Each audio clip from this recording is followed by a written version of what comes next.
What's happening this week in Warcraft? Hey, it's Soul, and you can help support the channel by liking this video, subscribing for more WoW coverage, and catch me live on streams. The biggest thing coming this week is the long-awaited and sort of hated Plunderstorm. Before that, though, it was a long maintenance for US realms until approximately 1 PM Pacific. Twitch drops happen to start 10 AM that day, and I'll be live on stream where we can keep each other company. Watch me or any WoW streamer on Twitch for 4 hours to get the Coward's Azure target transmog. Details about Plunderstorm Round 2 have been really sparse. We've heard there's going to be some new powers, a store is replacing the renowned tracks, we can target our rewards, there are new items, and also the previous round's items are available, including the tender purchases.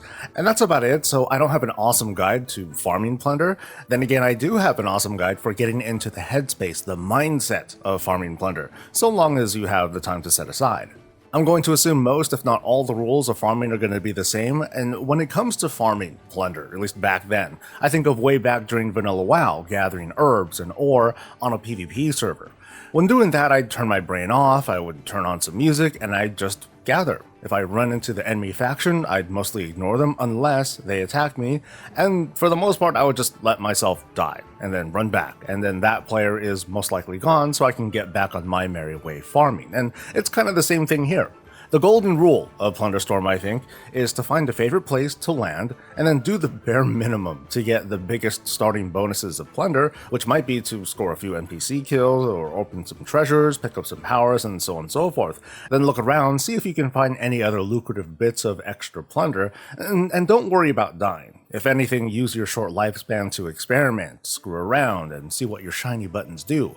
When it looks like you're running out of easy plunder within a short distance, okay, cool, run somewhere and unlife yourself. Run into mobs, run into the storm, whatever. Just die, re-queue, and repeat. Same spot, same method, over and over until the routine becomes muscle memory and you start losing track of time. Don't even look at your plunder progress, just keep going until you want or you have to stop.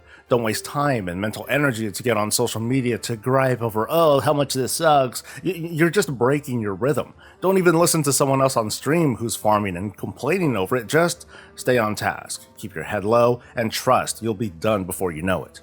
I know the TLDR of this is pretty much to just shut up and farm, but I thought this would feel a little bit more encouraging. A practical guide with updated tips and powers to look out for will be out once we get our hands on this thing. Turbulent Timeways continue, and this week we feature Warlords of Draenor. Refresh your mastery of the Timeways buff this week to get credit towards earning the timely Busby mount. It shouldn't be so tough thanks to the supercharged time walking quest that awards hero gear for max level characters.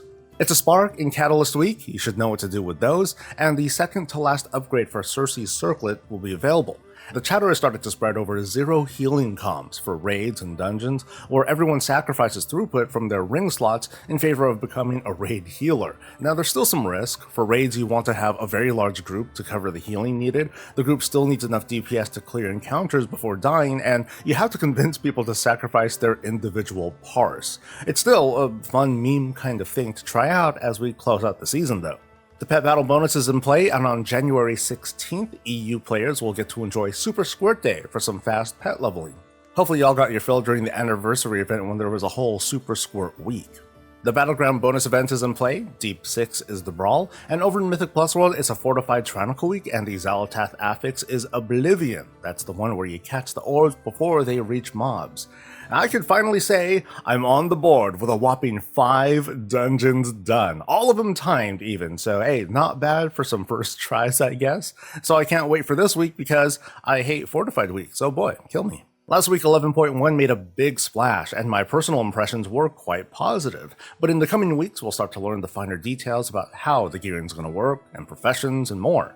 As you might know, my takes come from what I'll call the mid-level perspective, the folks who do heroic raids, maybe some dungeons, and a lot of delves. So if that's your vibe, stick around for the commentary, please like the video, subscribe, catch me live, and I'll see you in the Plunderstorm. Stay safe, stay healthy, and stay breezy.